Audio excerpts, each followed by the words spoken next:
Hello जी, छोटों को प्यार, बड़ों को प्रणाम और मेरे भाई बहन को मेरा नमस्कार। यहाँ पर मैंने कुछ सब्जियाँ लिए हैं, जिसमें से सबसे पहले मैं पत्ता गोभी को कद्दूकस करूँगी।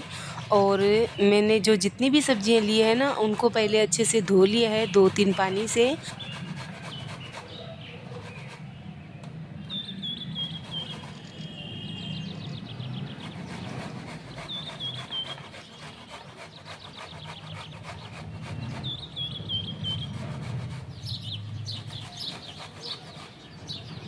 जब हम पत्ता गोभी को कद्दूकस करते हैं तो जो साइडों के डंठल है उनको मैं हटाते जाऊंगी साथ ही साथ में, और एक वो जो बीच में बड़ा डंठल है वो भी बाद में लास्ट में हटा दूंगी, क्योंकि डंठल के अंदर पांस होती है। जो कद्दूकस करते हैं ना तो पतले तार बन जाते हैं, फिर वो खाने में दिक्कत देती है और वो गलते भी नहीं है, इसलिए मैं इन डंठल को भी हटा दूंगी।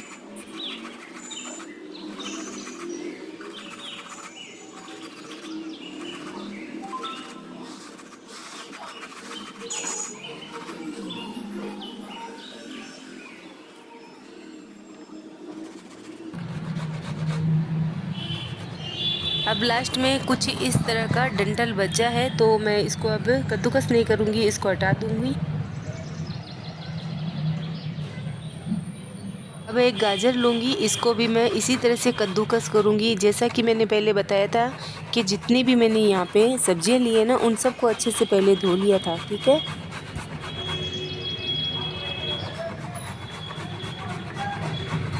यहाँ पर सभी चीज़ों को बारीक कद्दूकस करूँगी। आप चाहो तो बड़ी भी कर सकते हो, लेकिन जब हम बारीक करते हैं ना तो ये पकने में आसानी भी होती है और नरम सॉफ्ट बनती है, छिलके इधर उधर नहीं दिखते हैं इनके।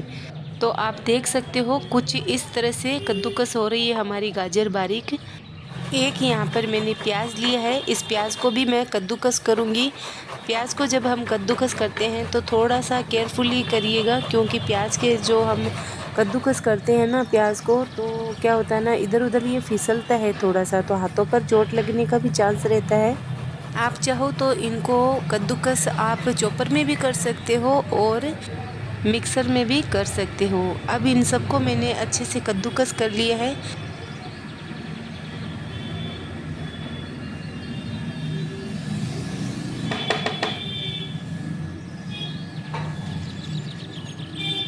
पहले इन पत्ता गोभी, गाजर और प्याज को हम एक बर्तन में निकाल लेते हैं, क्योंकि ये पानी छोड़ रही है। तो मैं बर्तन में निकाल कर एक बार साइड में रख देती हूँ। और हमने आलू एक छील कर रखा है और उसको धो भी लिया है। अब मैं इसको भी मैं इसी तरह से कद्दूकस करूँगी। इनके साथ में नहीं करेंगे कद्दूकस, अलग करेंगे, क्योंकि हमें इनको पानी में डाल कर रखना है, नहीं तो ये काले पड़ जाते हैं।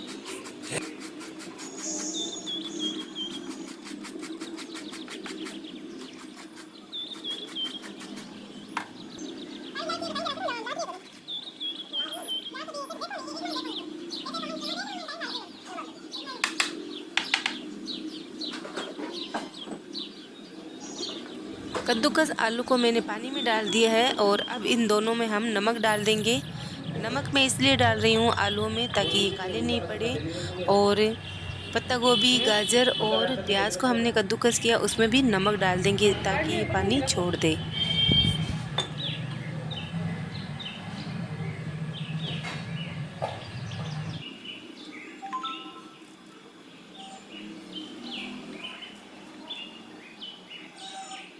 इधर मैंने 2 प्याज लिए हैं और इस चॉपर में काट कर डालूंगी और इसको बारीक कर लूँगी। साथ ही में एक हरी मिर्च भी काट लेंगे।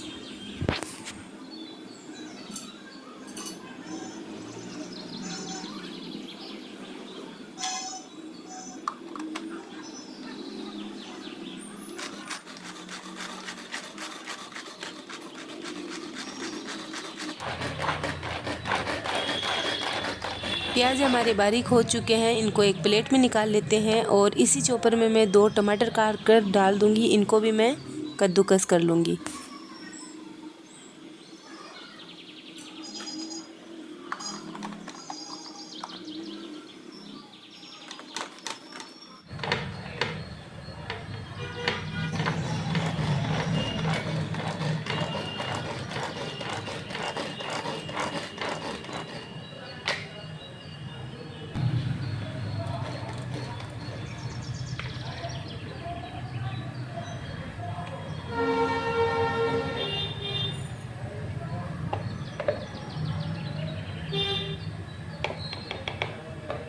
टमाटर को मैंने कद्दूकस कर लिया है, इसको रख देती हूँ साइड में। यहाँ पर मैंने एक कपड़ा लिया है जो कि सूती है, इसको हम बिछा देंगे थाली पर। रुमाल भी ले सकते हो इसकी जगह पर। अब सभी सब्जियों को हम इसमें डाल देंगे और जो हमने आलू भी कद्दूकस किया था उसको भी निचोड़ कर डाल देंगे।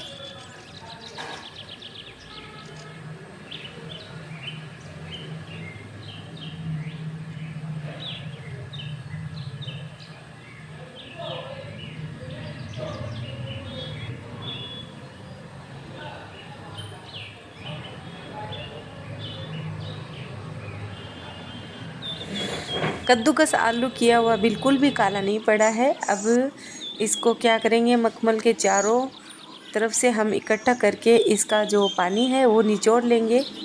अब आप कहोगे सारा पानी तो आपने निचोड़ लिया, इसमें कुछ भी नहीं बचा है। तो ये जो पानी निकाल रही हूँ ना, इस पानी का इस्तेमाल हम सब्जी बनाएंगे ना तब उसमें करेंगे।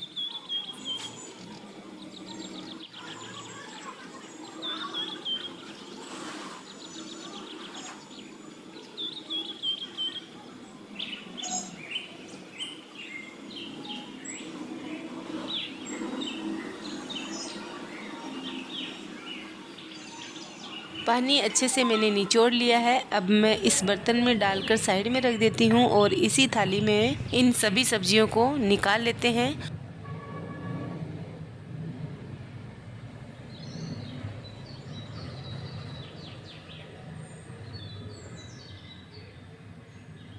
सब्जियां हमारी सभी इकट्ठी हो चुकी है, लेकिन इनको अब अच्छे से मिलाएंगे।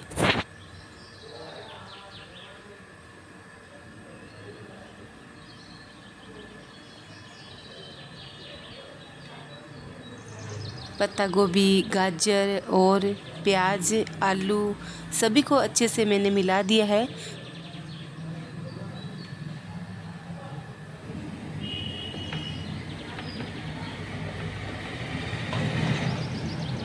अब इसमें मैं 2 चम्मच बेसन डाल दूंगी और ज़रूरत पड़ेगी तो फिर बाद में और डाल देंगे, लेकिन मेरे हिसाब से 2 चम्मच से बाइंडिंग हो जाएगी। और इसमें 1 चम्मच अजवाइन डाल रही हूँ हाथों से क्रश करके। और इसके बाद में डालूंगी मैं 1 चम्मच ही जीरा, उसको भी हाथों से क्रश करके डालूंगी।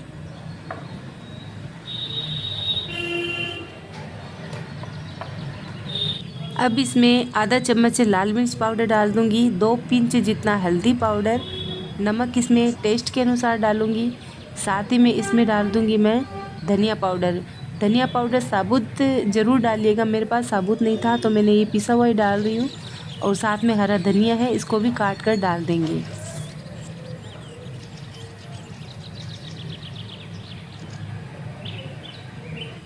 आधा चम्मच गरम मसाला डाल रही हूँ और आधा चम्मच ही जीरा पाउडर डाल रही हूँ, भुना हुआ जीरा पाउडर है ये। साथ ही में अदरक और लहसुन भी डाल देंगे, ओखली में कूटा हुआ। अगर आप लहसुन नहीं खाते हो तो स्किप कर सकते हो, केवल अदरक ही डाल लीजिएगा।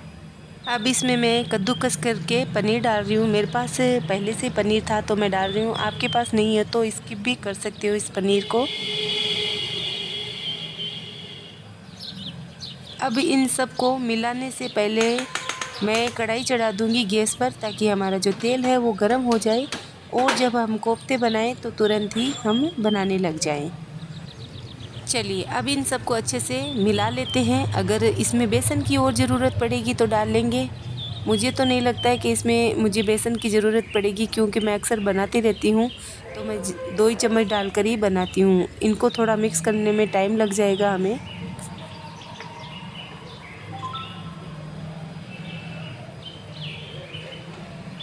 इन सभी को अच्छे से मिक्स कर लिया है और हम इकट्ठा करके देखेंगे। अगर इकट्ठा हो जाता है तो हम इसको कोफ्ता का शेप देकर बना लेंगे, गोल गोल लड्डू के जैसे। तो ये देखो चिपक रहे हैं हाथों पर, है ना, ये एक दूसरे से चिपक रहे हैं, इसका मतलब इनके कोफ्ते अच्छे से बन जाएंगे। और इनको अच्छे से बनाने के बाद में मैं एक प्लेट में रखते जाऊंगी। आप देख सकते हो, आपके सामने ही पूरा बनाया है मैंने। और मैंने तो हाथों पर बिल्कुल भी तेल नहीं लगाए हैं। आपके अगर चिपके तो आप हाथों पर तेल लगा लीजिएगा। और दूसरा वाला कोफ्ता भी मैंने बना लिया है गोल गोल शेप देकर। इस तरह से मैं सभी कोफ्ते बना लूँगी।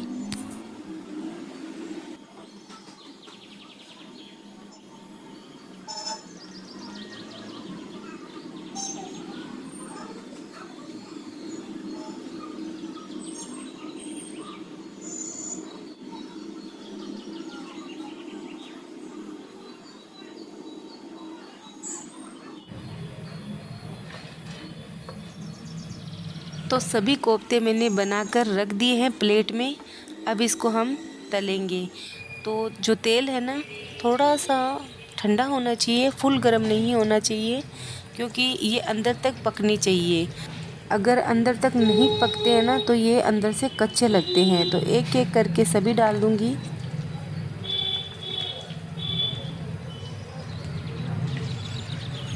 कोफ्ते सभी डालने के बाद में मैंने एक बार इसमें चमचा बिल्कुल भी नहीं डाला है, क्योंकि इनको हमें सेट होने देना है। 2 से 3 मिनट हो जाए और ये सेट अच्छे से हो जाए ना, तो इस तरह से हमें तेल को ऊपर नीचे करके इनको अच्छे से अल्टते पलटते सेक लेना है।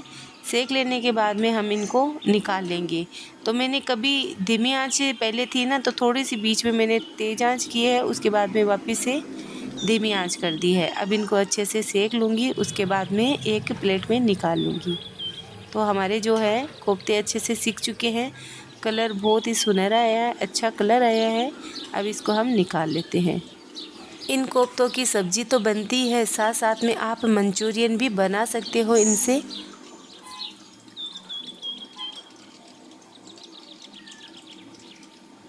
कोफ्ते हमारे एकदम सॉफ्ट और नरम बने हैं। और एक कोफ्ता मैं आपको तोड़कर दिखाती हूँ, एकदम गरम है, बहुत ही अंदर से सॉफ्ट नरम बने हैं, मुलायम बने हैं। तो चलिए अब यहाँ पर हम जला देते हैं गैस और चढ़ा देते हैं कढ़ाई। इसमें डाल देंगे मूंगफली का तेल।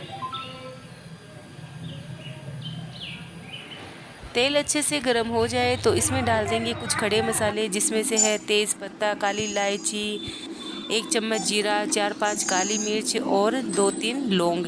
इनका हम छौंक लगा रहे हैं। जब ये अच्छा सा सुनहरा कलर छोड़ दे तब इसमें हम डाल देंगे कद्दूकस किया हुआ हरी मिर्च और प्याज। इनको अच्छे से भूनेंगे।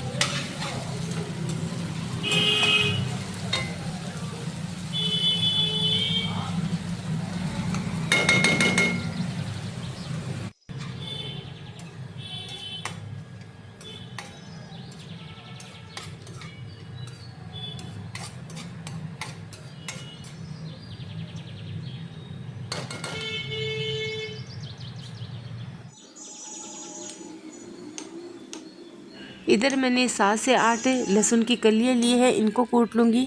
उसके बाद में ले रही हूँ मैं सूखी हुई काचरियाँ 2 से 3। ये थोड़ी सी सूखी हुई होती है तो कूटने में दिक्कत आती है, लेकिन आप अगर इस तरह से कूटते हो ना तो अच्छे से कूट जाती है। लेकिन यहाँ पर मेरे प्याज ब्राउन हो चुके थे तो इसमें मैंने टमाटर डाल दिए हैं।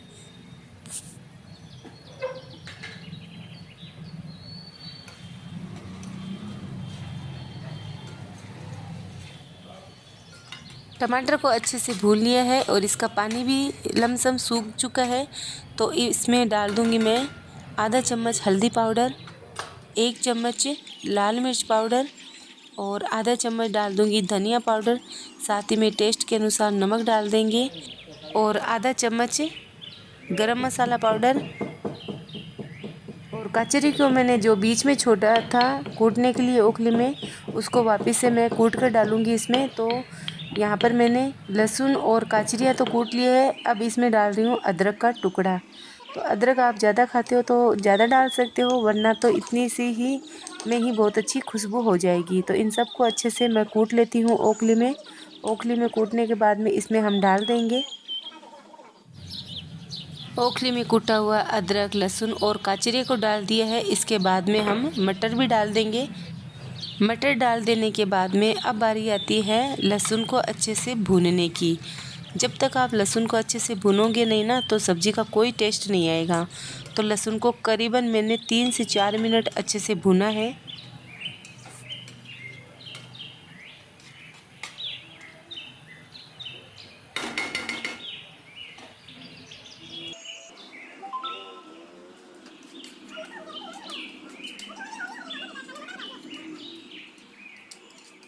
लहसुन को अच्छे से भून लिया है। अब जो हमने सब्जियां निचोड़ी थी ना, वो वाला पानी मैंने चॉपर में डाल दिया है। चॉपर में हमने टमाटर को कद्दूकस किया था ना, तो वो खंकोल कर इसके साथ में आ जाएगी।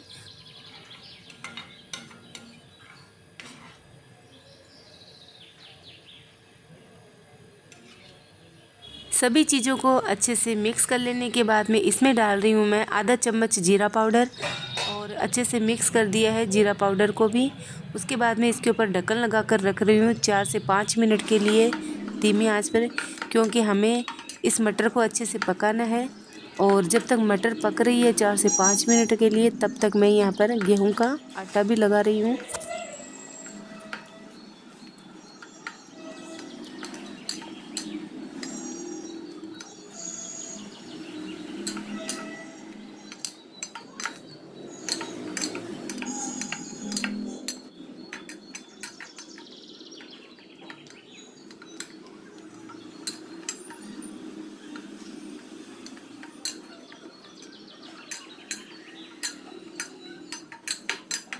जब तक हमारी सब्ज़ी पक रही थी तब तक मैंने यहाँ पर गेहूं का आटा लगा लिया है गेहूं की रोटियां बनाने के लिए।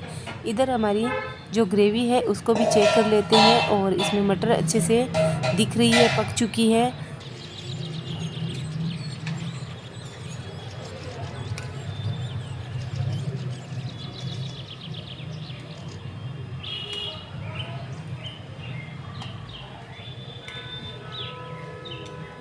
सब्ज़ी का कलर बहुत अच्छा आया है। अब इसमें कटा हुआ हरा धनिया डाल देते हैं। हरा धनिया को डालने के बाद में ग्रेवी में अच्छे से मिक्स कर लेते हैं, ताकि जब हम कोफ्ते डालें तो वो कोफ्ते टूटे नहीं और ये हरा धनिया जो है वो भी अच्छे से सब में मिक्स हो जाए। हरा धनिया डालने के बाद में मैंने इसमें जो हमने कोफ्ते बनाए थे वो डाल दिए हैं। अब इसको हमें चलाना नहीं है, बस केवल इसी तरह से हमें डालकर छोड़ देना है। ऊपर से जो बचा हुआ था हरा धनिया वो डाल दिया है। अब ढक्कन लगाकर सिर्फ 1 या 2 मिनट के लिए ही छोड़ रही हूँ, ठीक है। उसके बाद में मैं गैस को बंद कर दिया है और 2 मिनट बाद में मैंने इसको चेक किया था, तो हमारे मिक्स वेज वाले कोफ्ते बनकर पूरे अच्छे से तैयार हो चुके हैं। कलर सुनहरा आया है, नरम सॉफ्ट बने हैं। इसको खाकर कोई भी नहीं कहेगा कि ये किससे बनाया है, किसी को पता नहीं चलता है ये किससे बना है। अब इसको आप परांठे के साथ, चावल के साथ या पूड़ी के साथ भी खा सकते हो। मैं यहाँ पर गेहूं की रोटियां बनाऊंगी।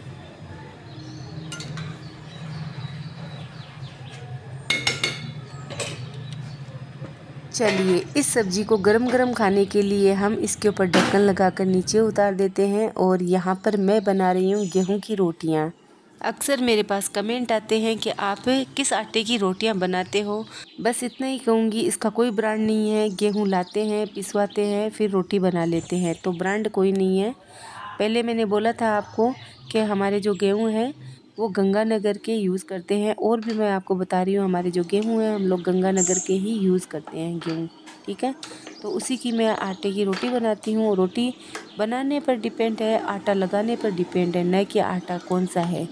और मैं मैदा कभी यूज़ नहीं करती हूँ आटे में। अगर मैदा यूज़ करती ना तो इतनी फटाफट से रोटी नहीं बेलती गोल गोल।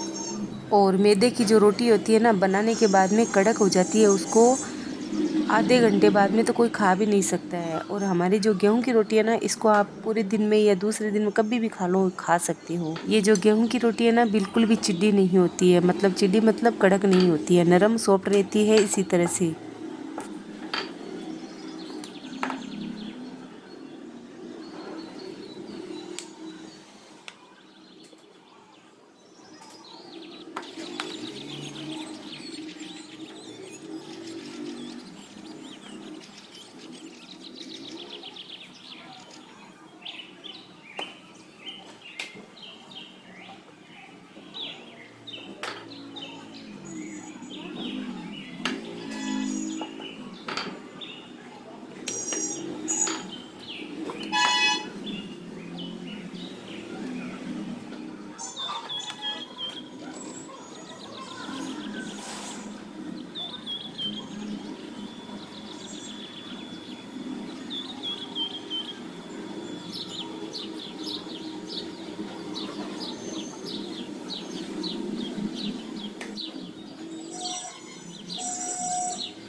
तो इसी तरह से मैंने सभी रोटियां बना ली है और ये लास्ट रोटी जो मैंने बनाई है ना, ये ब्राउन कलर की, ये मेरे बेटे को बहुत ही ज़्यादा पसंद है।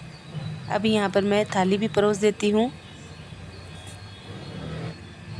इस पर थोड़ा सा पनीर डाल दूँगी ताकि दिखने में अच्छा भी दिखे और खाने में भी अच्छा लगे।